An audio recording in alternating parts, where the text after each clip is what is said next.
Hi, I'm Lanny, and this is Preserving Today, a Greener Postures project. Alright, I'm about to show you how I make yogurt in the Instant Pot. I've had the Instant Pot for about 4 years, and I just now learned to make yogurt in it.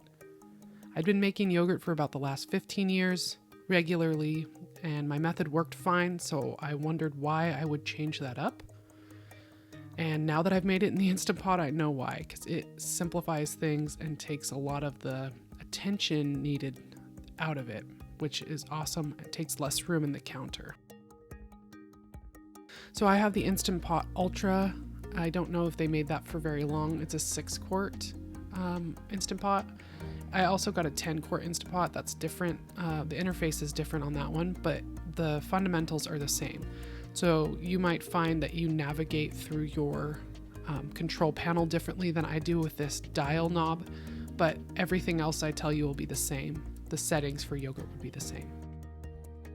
So it's got a locking lid like all electric pressure cookers do, and inside is this silicone gasket that helps it seal. And if you have an Instant Pot, you already know that those things hold smells quite a bit. No matter what I do, I can't get this bad boy totally scent free. And I make a lot of chili, stew, pot roast in here, and there is no part of me that wants my yogurt to be scented with old chili or pot roast. So what I did is I bought separate silicone gaskets for this model that fits it, and they're different colors. And I use my blue one for making yogurt and nothing else. Okay, so for this project, I'm going to use this gallon of milk that I had in the fridge that was just close to the date. Instead of letting this milk spoil, I'm going to turn it into yogurt, which will make it last weeks more in the fridge. So I'm going to use 1 gallon of whole milk and pour that straight into the inner pot of the Instant Pot. And then I need to set this to boil. So the process of making yogurt is to bring it up to about 180 degrees, hold it there for 10 to 20 minutes, and then lower the temperature back down to about 110 degrees. That's when you're going to add your starter yogurt and close everything up and maintain that temperature right around 107 degrees for anywhere from 8 to 24 hours, depending on how thick and sour you like your yogurt. So I'm just going to navigate over to the yogurt function and select that. And then I'm going to select the time and change that to 18 hours because that's about how long I like to ferment my yogurt. And then I'm going to go to the temperature setting and choose high. And when I select that, it's going to show the word boil, and that is correct. You want to bring the milk to about 181 degrees. I select that and hit start. Your lid should be on the pot, and then you just wait. Okay, now comes the fun part. Just kidding. The only semi-annoying part of making yogurt is checking the temperature until it gets back down to the temperature that you're able to add your room temperature starter, which would be yogurt. I do a little under a tablespoon per cup of milk. So I leave that room temperature while I'm waiting, but I continue to come by every few minutes while I'm doing other things in my house and stir this pot and check the temperature. And I stir it and check it and stir it and check it and stir it and check it. So I'm kind of obsessive about this part. I don't want it to get too cold and then have to heat it back up. And then finally, the magic happens and it cools down to about 110 degrees. I'd say about between 107 and 112 is acceptable. Now we're at the right temperature. So I add a few spoons of the warm milk into my yogurt and I stir it. This just helps break up any lumps and get the yogurt ready to go in. I dump the whole thing into my milk and stir it really well. When that's done, we're just going to put the lid on and go back to our settings and change it to medium heat. And that's going to start our timer back at 0. And remember, we set it to 18 hours. This is going to count up to 18 hours. Okay, now I'm going to show you my method of straining yogurt. I have an unconventional way of straining my yogurt using coffee filters and a strainer. I've got it really dialed in and it works great. So I'm going to show you that now.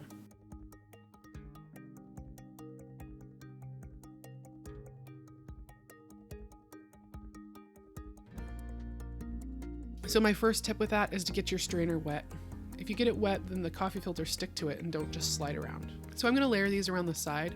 I'm gonna take care to make sure that the coffee filters stick up a little bit around the edges of the strainer. And I'm gonna make sure the strainer fits into a bowl that's not touching the bottom or the sides. That's gonna allow the liquid to leak through and be collected in the large bowl underneath.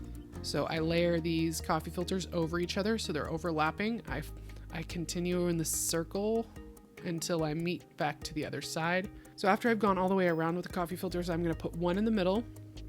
And this one's really important because this is the bottom. So it needs to be overlapping. And when I fill it, I'm gonna be really careful. So here I go. So I take ladles of yogurt. I'm not pouring, I'm using ladles, and I'm putting it straight in the middle. And as you can see, the bottom coffee filter is starting to spread out. It's like blooming like a flower. When that starts to spread out, it gets wet. It starts to adhere to the other coffee filters, and then it forms a nice bottom where nothing's gonna leak out. So I'm really careful to fill one scoop at a time in the center.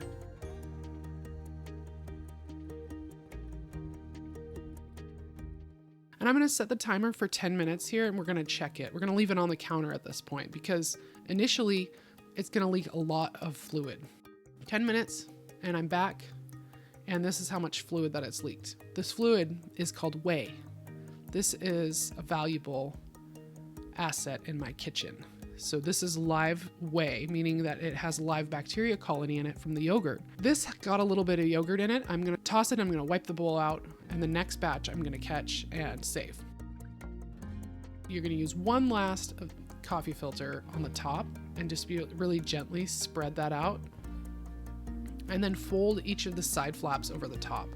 This is just gonna make sure that no dust or hair or anything falls into your yogurt. It's like a little lid.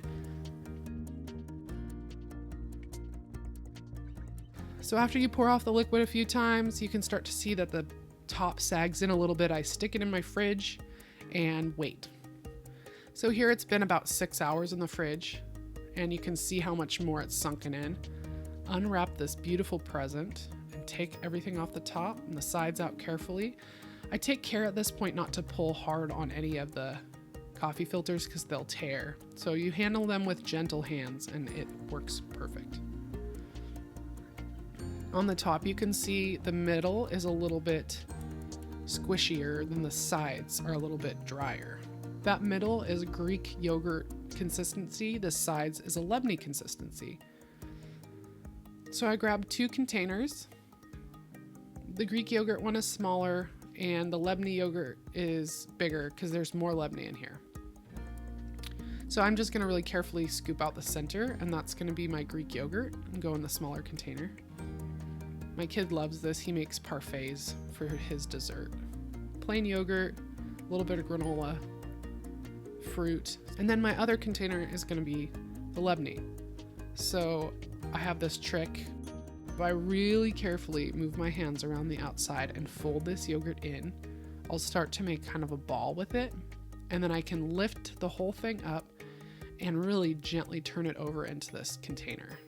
Now I've done this a lot of times and I've made huge messes with it, but I have perfected it so that I can do this and then gently slip the coffee filters out of the sides and from around it without tearing any and leaving a chunk of coffee filter in the yogurt.